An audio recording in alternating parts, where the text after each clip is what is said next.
Liso hello. Yebo. All right, sure. But you sound fine. All right, sure.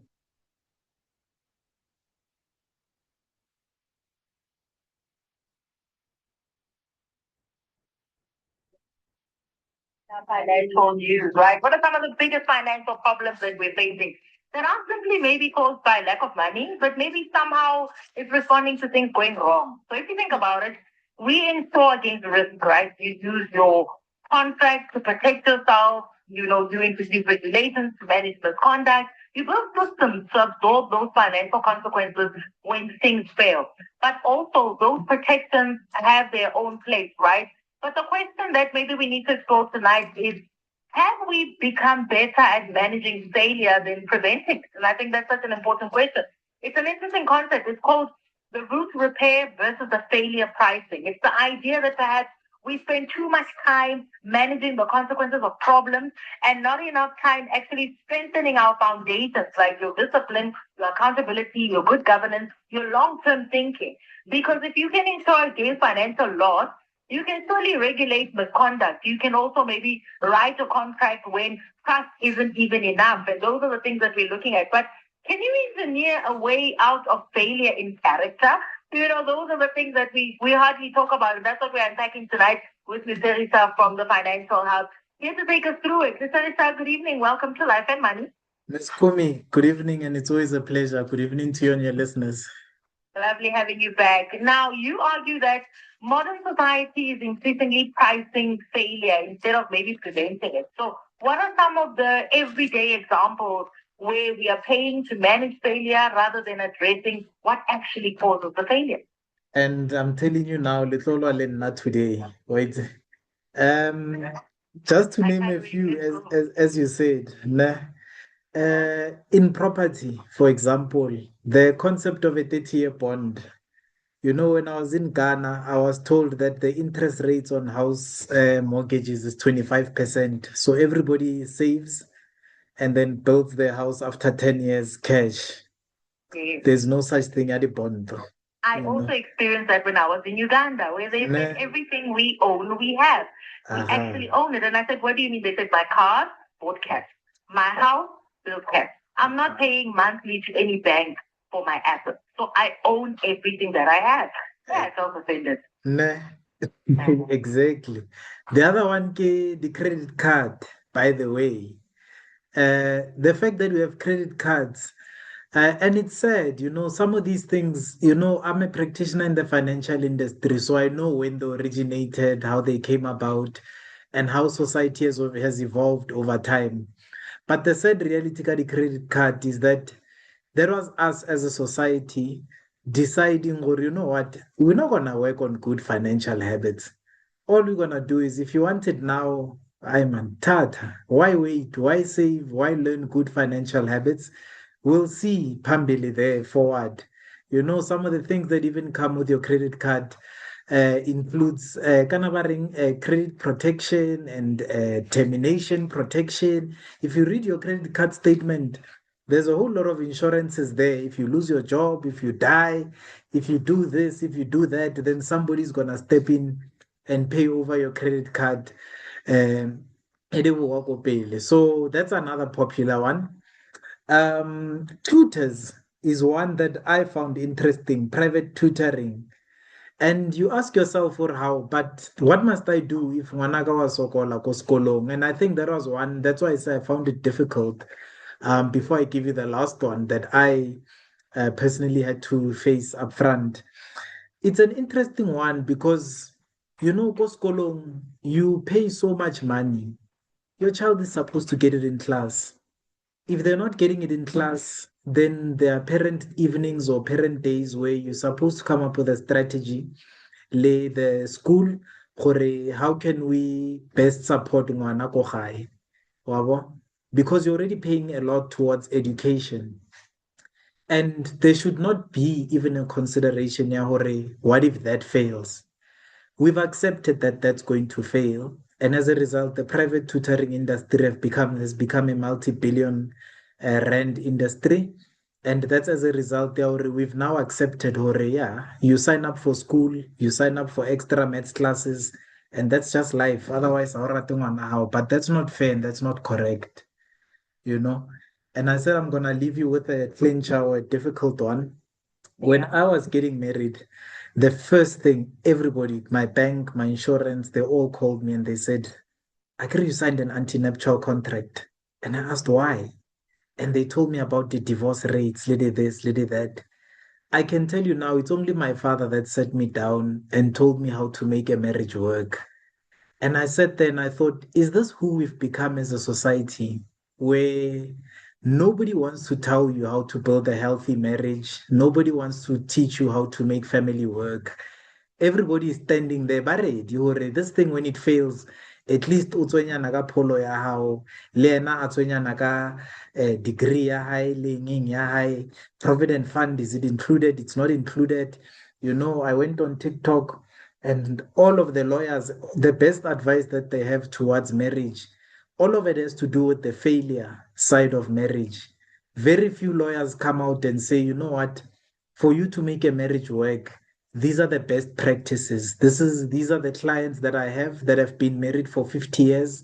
I'm currently winding down their estate because maybe monna o tlhokofetse or whatever. I'm changing their trust, and this is what I'm including. And the things that have made their marriage work is the following. Everyone is very quick in a hurry to explain, or you know what, who protect against divorce, do this, do that, do this, do that. And I think, Ms. Kumi, as I indicated, ne, all of these things are good. Tutoring is good. The anti-nuptial, the what nuptial type contract, they are good, but they are good as secondary controls. As a society, when we decided to engage in this exercise, yeah, community building, yeah, building a nation that has got values, that has got families, yeah, hudisa bana, we actually had a set of values that we had put in place. Even financially, the finance industry, obviously, about a consulta when they changed it to what it is. But if you think of KwaZulu, for example, when they say "Uhle wendoda inkomo zakhe," this concept, yeah, economics, it was meant to build a nation, local panza, a society. It was not meant to destroy. So as a result, by the time we end up relying on secondary controls, pila pila, we are actually starting to say, or either re a tswafa or we are lazy around how to build a society. And as a result, I setse re tlo bona ko pele. You make a strong distinction, obviously, between trust and concept. And I think when we talk about marriage, you may be laughing. We talk about discipline, we talk about insurance, and we talk about integrity and compliance. So are we becoming too dependent on systems and paperwork? Because we no longer maybe trust people to simply just do the right thing. And I think when you talk about, lawyers, or by it's either you don't know how the trust will get handled. Your hope and pray things will go well. You have a will, it can still be contested. You get married, people are looking forward to you divorcing because they gain from all of that. Like, these are the simple things. Have we become people that no longer maybe trust ourselves to do the right things? Now we trust systems and paperwork. We don't even depend on ourselves anymore. We don't even depend on our primary controls. As I said to you, I mean, of all the people that had to advise me for marriage, it's only my father that sat me down and explained how to make a wedding work. Ngilabo. So we don't even begin the process, yeah, building good systems in place. I mean, say insurance, having bought a car, having bought property, how many people take on the advanced driving skills? How many people get taken through around the house and get shown all the fire hazards around Mpu and what you can do to ensure that your house is insulated against the fire, to make sure that your house is insulated against the leakage that are going to damage the sofa, how to properly secure things in your household. How many people are taken through that discipline of everyday living? I work with clients in business, and they come to me and batla ho nna setse ya kolota SARS 2 million, 5 million, 3 million. There are very few businesses that come to me and say, listen, I can see that I'm about to level up. I'm about to sign this big contract, this big tender. What financial controls can I put in place to make sure I pay my fair share of taxes, I pay my employees a fair wage, and then at the end of the day, he ke re e ke aka ya ho reka Lamborghini or ya ho ira convoy ya ho ya Durban July, ke aka ka nnete. So it's definitely an over-reliance on the failure pricing and the failure mechanisms. In other words, I want to come to you setse ho padile, or I want to understand hore he ntho e setse e padile ke tlo patela bokae, and then I don't come and ask you how do I build a good set of habits and practices that can help me avoid that thing. I mean, you'll remember ne re bolela ka gambling this past week and the week before ne re bolela ka how South Africans find themselves in a very, very tough financial position, and we discussed the credit record already manager bjang. The conversation we should be having up around those things is how do we reduce the likelihood or the probability of failure instead of simply talking about what is the cost of failure and how can we absorb it? How can we accept, okay, ke paletswe, now what?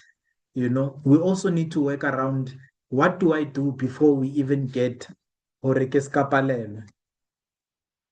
We have 2 minutes to wrap it up. For an individual, maybe a business owner or a family, what are the practical steps that they can take to prevent these financial problems instead of maybe constantly trying to recover from?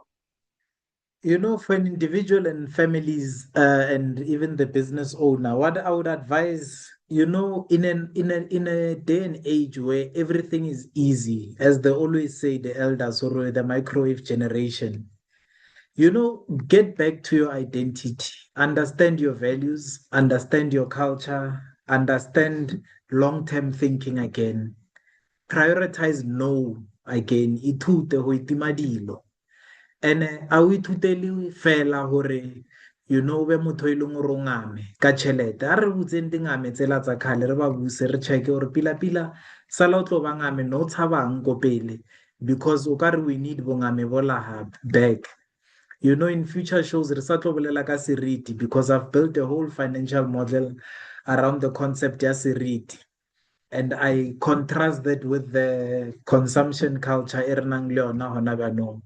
But it's basically coming back to those values tsa ko mahaeng tsa kgale, and we are basically saying, you know what, before we are quick to fix problems, let's first start with giving the advice Stella that is sensible around how to manage your finances, how to build families that are resilient, that live a lifestyle e leng gore ko ra isa le lifestyle la bomponeng a ko I don't know if you still remember that show ya Mponeng, wa a re buseng ya gore it was good ho thusa gore o khate di-green ko ntle o pente le bota, but o ka re feteletse ona bjanong. Let's come back, let's bring it back, and then let's inculcate good financial habits again. That's Litharita from the Financial Heart. I think Litharita is talking about practical things that we all grew up knowing, but somehow throughout strata, social media, comparing life to one another, we've allowed things like this to happen to us. In closing, Litharita, thank you so much for joining us this evening. I'm going to catch up with you again. I want us to speak about this one yesterday. That's the one I want you to talk to me about. It's a pleasure, Ms. Kumi. Can't wait. Okay. And then for us right now, we're going